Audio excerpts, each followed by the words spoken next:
Do you have any degree or paperwork for yourself? As a child, I don't remember much. I mean, I was a heavy drug user, so a lot of my memory is a bit cloudy. But in primary school, I used to sell weed for money. Okay, first of all, I want to give my family the life they deserve. I see my potential. That's the worst thing, when you see your potential and it's like in reach, you can't get to it, or something's holding you back. Like, when you see your potential and you can't move forward, it's so frustrating, and it can often lead to self-doubt and even, like self-hate. Could you elaborate on that? When I come home from work, sometimes I would work 12-hour shifts, and I would come home late at night, and I would do something, whether it's a drawing, whether it's a painting, whatever I had available. I was still working, but I had my first exhibition, and just from that one exhibition, I've sent thousands of emails. I've created websites and catalogs on a shitty phone. Your father supported you with this stuff, right? Yeah. What advice could you give to fathers to rather shape, instead of discouraging someone, but rather uplifting someone? How would you go around about that? Yeah, I mean, so in my case, because that's the thing, it's different situations. I mean, your father is a successful man, and he wants what's best for you, and he's seen that this route works. And a lot of, like, especially like old-fashioned people, like even my father in the beginning, he thought that you have to have a artisan, being an artisan, like a boilermaker or fitter. That route works because you get a job and you do this, and it's just what works for him. It's what worked for his father. So it's difficult for them. But for me, with my son, I want him to do whatever he's happy with. He doesn't need to be an artist. I can build a career, and he can just fall in with me, and we can make art together. But if he doesn't like it, you can be a carpenter if he wants to be. I want to support him to be able to do that, exactly that, to follow your vision, put in the work. I support that way more than, learn to be like a doctor or something, But if he wants to, go for it. Okay, let's say, hypothetically, he's a carpenter now. Now, how do you actually go from trying to encourage him and say, somewhere along the line, you need to make some money to eat and survive on your own, and not be dependent on me anymore? Where do you kind of draw the line? How do you advise that, Yeah, I mean, I don't know yet. I'm going with the flow with this whole parenting thing. But yeah, obviously you don't want to baby your kid too much. You don't want him to be dependent. No one wants to be dependent on anyone, I think. And people that are sometimes just don't want to face reality, or it's just easier, and it's sad, but that's part of the growing up process. And yeah, I think as you go, you'll see, what the situation is, and implement it accordingly. When you were a kid, did you have a role model? Let's say 15 years old. I mean, then I quite enjoyed surfing, so it was probably some surfers. Yeah. Okay. Yeah. But I've never believed in taking on someone's vision and sort of I want to be like that guy. Okay. I've never had that. I've always sort of wanted to do my own thing, and if it is something similar, that I appreciate that what that person is doing, I want to take from him and implement that, and so I take everywhere. As an artist too, you have to steal, as they call it. They say what good artists borrow and great artists steal. So you see what's working, and you steal from them, and you build it to your story. Your story. Yeah. Well, that's what this is all about, telling your story and Yeah. telling your life experience. Because many people think that they're not good enough for that I mean, look where I'm starting with life and trying Exactly, to do something. yeah. It's not about that. You're never gonna be good enough. You're never gonna be Yeah. as good as fucking PewDiePie or Mm. But why should that stop you? You have a story that you can share. You have a vision that's uniquely your own. Mm. Yeah, you should be your own biggest enemy. You should always compete against yourself more than others. When I also got into art and I started, growing, I was like, I need to kick that guy off his pedestal. I need to overtake him. I need to fight him. But there's so much freedom in art that you don't need to. You have your own path, your own trajectory towards. It's interesting you say fight and compete, Yeah. because for me, I don't believe in competing. Yeah? I always try in my work to reinvent myself, and that's crazy because sometimes there'll be a body of work that I do that works, that people are interested in, and then I do something completely different, because I need to challenge myself. If you go the easy way all the time, there's no fun in that, You have to constantly try and challenge yourself, especially in art. What you struggle with, you should go for, because it's challenging. I don't want to be making pretty things that'll sell or this or that.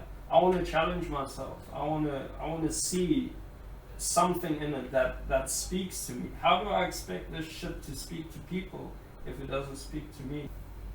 The mother of your child and you have kind of, if I could say, separated. How would you want your child to view that? Yeah, I mean it's difficult. I get a lot of grief, From like family and stuff. You can't bring up the kid like this and stuff. Yeah. But you can't bring up a kid in a broken relationship Yeah. to where there's so much hatred and it's not good either way.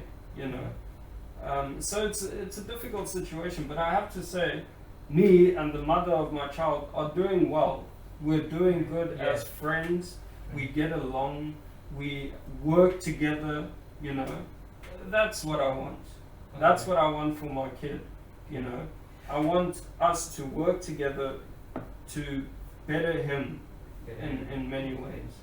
How's your relationship with your mother?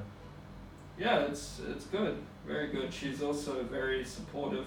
In the beginning, she was, she didn't think it would work, very worried and stuff. But yeah, Okay. for the most part, very good. You left high school. After that, how did you tell your parents, or did they say, I think Yeah, we're they- gonna put you out? They Did you had go to them, or did they come to you? They said to me basically. Okay. Yeah. How did you feel about that? Yeah, I was doing so badly in school anyway, because from grade 6 to grade 9, we were in a private school, right? Like this special school for retarded people, I guess, as people always used to tease me and say I'm in a retarded school.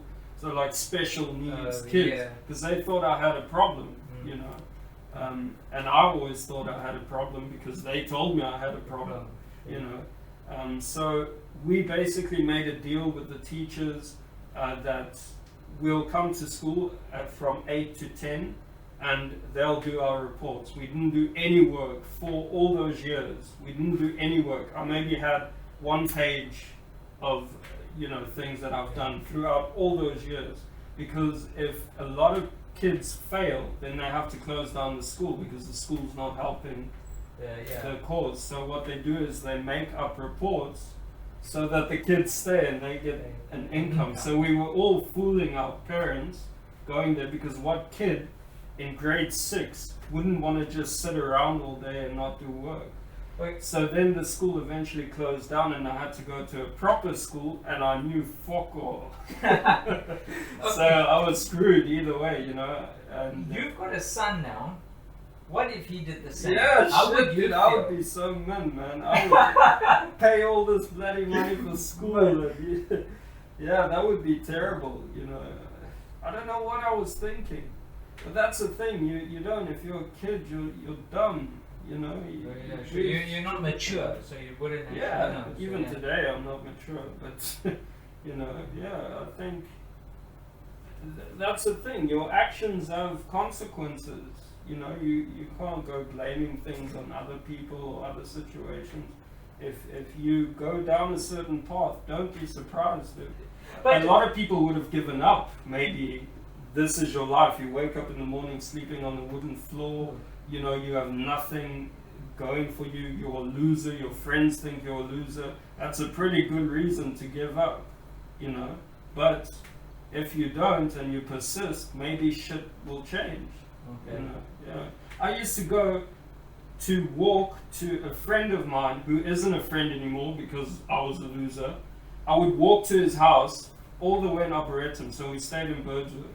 Okay. I would walk to Arboretum to stand outside his house so that I can have his Wi-Fi to send emails and shit and to do research on the things. That's my drive, dude. That's how hungry I was. Even today, like, we don't have internet at home. We have issues with our internet. So I walk to Mirantia, to my parents' place, to do my emails, to do my work. Yeah. Okay. How about this? Your parents aren't divorced? Yeah. So my real father, Okay. the father I'm speaking of, is my stepfather. Oh, okay. Yeah. He came in when I was about 4. Yeah. Okay. He came like- Okay. Your real father, he's still around? Yeah, I mean, he lives around the corner. Now he lives in Paris, I think. But he doesn't really want anything to do with us. Yeah. Okay. How do you take that? I mean, it hit me when I was younger a bit, but today, not so much. I mean, I even took my kid to him and say, look, this is your grandson. If you want to spend time with him, call me up anytime. I don't want money. I don't want your money. I don't want anything, you know. If you want to be in his life, be in his life. I'm not going to lick your ass. But no grudges, you know. Even my parents, we had our issues in the past, you know, but you grow out of it because you learn from life. You grow up. You learn that people don't have a hold of you. You control who you want to hurt you and stuff like that, you know. Yeah. I was also, as a kid, I think also part of why I don't remember much, I was also like molested and shit, dude. But yeah, it felt like I couldn't even trust my grandparents because she sort of let it happen. It's a guy that lived in the house outside, and he carried on living there after what he did, you know. There's a lot of things that fucked me up. You know? Yeah. But as you go along, you learn that people don't need to have this hold on you. You know, you don't need to keep grudges and stuff. You deal with it and you move on. Yeah. Well, that's why I wonder why I started this YouTube channel. It's because the logo is tell your story. It's about you know what, we are human. We are not perfect. We all have a story, but it's not being shared. And the problem is people have pain, they have suffering, they have blah blah blah, but they're not. People don't have a place to find out more about it and how to deal with it. You know, the mistakes or as you say, molested. I never even knew about that, and now many people won't, and now they do. But then, how do you overcome that? And that's for me quite important to why I'm doing this is. Some people's lives are terrible, but others are good. And how do you actually appreciate what you've gone through instead of others? You know. Yeah. How do you not look at other people and think, oh, that's unfair and stuff? Yeah. I don't know. I think at a young age too, the good thing about all of this shit is I had to learn from a young age to be wise, in a sense. You know. To appreciate what I have and not look over my shoulder, you know. And in my life today, in my work, the best advice I can give is learn the art of not giving a fuck. especially about people and their sort of hold on you and stuff. Yeah. and be honest with yourself with whatever you do, you know. Yeah. Well, but especially art, I guess. Thank you, Stian, for coming to tell your story, Awesome. sharing your story with us. Traditionally, I'm a Kuznets boy, so traditionally we would say, wait, let's spray our hands. Oh, that's what it just was. I thought it was for ambiance. So, What a pleasure, traditionally, man. thank you. I'm pleased with your accept Oh, yeah? a token of our Thank appreciation. you, man. Yeah. Appreciate it. Thank you.